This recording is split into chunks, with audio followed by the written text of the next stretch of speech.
The village, lost among the desert hills, lived its quiet and monotonous life. Dusty roads, hot wind and endless sand dunes were its constant companions. In the evenings the inhabitants gathered around fires to tell each other stories full of fiction and ancient legends. One such legend was the story of an abandoned mine, where mysterious sand was said to lie, capable of granting any wish. But those are just stories, Nia, a young man with fiery eyes, said with a laugh. If it were true, why hasn't anyone found it? Because everyone who tried didn't come back, the old man added grimly by the fire.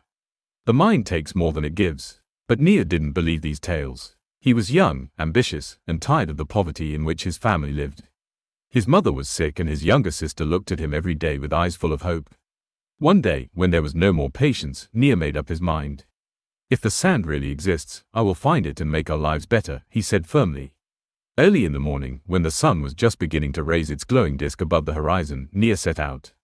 The air was heavy with the smell of hot sand and dust, and the landscape around him seemed endless. Every step he took was accompanied by the crunch of rocks under his feet, and only the hum of the wind sounded in his ears. After several hours he reached the place where the mine was rumored to be. Its entrance, littered with stones, looked like the mouth of a huge beast waiting patiently for a new victim. The cold air wafting from within seemed foreign to this hot world, and the smell of dampness filled his lungs. Nia lit a torch and took the first step inside. The shaft was dark and narrow, its walls glistening with moisture and the droplets of water falling from the ceiling echoing through the void. The floor was littered with rusty tools, the remains of old fires, and dried animal bones. It's just a cave, Nia muttered, trying to keep the tremor out of his voice. But the farther he went, the more he felt he wasn't alone. There was a strange odor in the air, a mixture of wet earth, old wood, and something sweet, reminiscent of the scent of hot metal. Finally, he reached a large hall where the walls were covered with strange symbols. In the middle of the room, in a circle made of black stone, lay a pile of sand. But this was no ordinary sand. It shone with a soft golden light, as if tiny stars were burning inside it. It's him, Nia whispered, not believing his eyes. He knelt down gingerly and took a handful of sand in his hand. The grains of sand were cold, but they gave off a sense of power. The first thought that popped into his mind was the dream of his mother's health. He clenched the sand in his fist and whispered, "I want her to get well." For a moment nothing happened. But then the sand shone brighter, and there was a faint, melodious sound in the air, as if an invisible bell somewhere was playing. Nia felt his body fill with warmth and his heart flutter with hope. When he returned to the village, his mother met him at the door. Her face, previously pale and haggard, now glowed with health. Her voice sounded like a melody when she said, "Nia, I don't know what you did, but the pain is gone. I feel like I was young." It was a miracle. Neighbors looked at Nia with admiration and envy, but he never told anyone about the sand. That same night, however, he felt strangely weak. His legs shook, his arms felt heavy, and his chest felt as if something had been taken away. "It's just fatigue," he told himself. It would go away tomorrow. But in the morning it was worse. His body weakened, and despite the sun outside the window, he felt cold.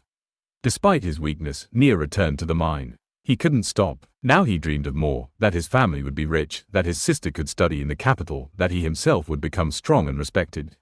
Every wish he uttered came true. Their home was transformed, their tables were bursting with food, and neighbors brought gifts, grateful for the help Nia had given them. But with each passing day, his body grew weaker and weaker. His skin turned pale, his hands began to tremble, and his eyes lost their luster. "Something's wrong," his sister said one night. "You're getting weaker and weaker. This sand, it's doing something to you." Nia tried to brush it off, but deep down he knew it was true. The sand fulfilled dreams, but took something in return. One night, when Nia felt his strength was about to finally leave him, he went to the mine again. This time the sand shone brighter, as if it was waiting for him. He took the last handful and whispered, "I want it all back. Let my family be happy, but without the sand. Take away everything I asked for before, but give them peace." As soon as he said those words, the sand began to slowly crumble, turning into dust that rose into the air. Nia felt a chill go through him, taking the last remnants of his strength. At dawn, he was found at the entrance to the mine. He was lying there as if asleep, with a slight smile on his face. His body was no longer moving, but the village knew Nia had given everything for his family. It was several days before the village recovered from the shock. The loss of Nia was a shadow that fell over every home. But his sacrifice did not go unnoticed. People remembered with awe how he had changed their lives. No one knew exactly what had happened in that mine, but they all felt it. Nia had given up something precious for them. Nia's mother sat on the porch for a long time, looking out toward the horizon where the desert was lost.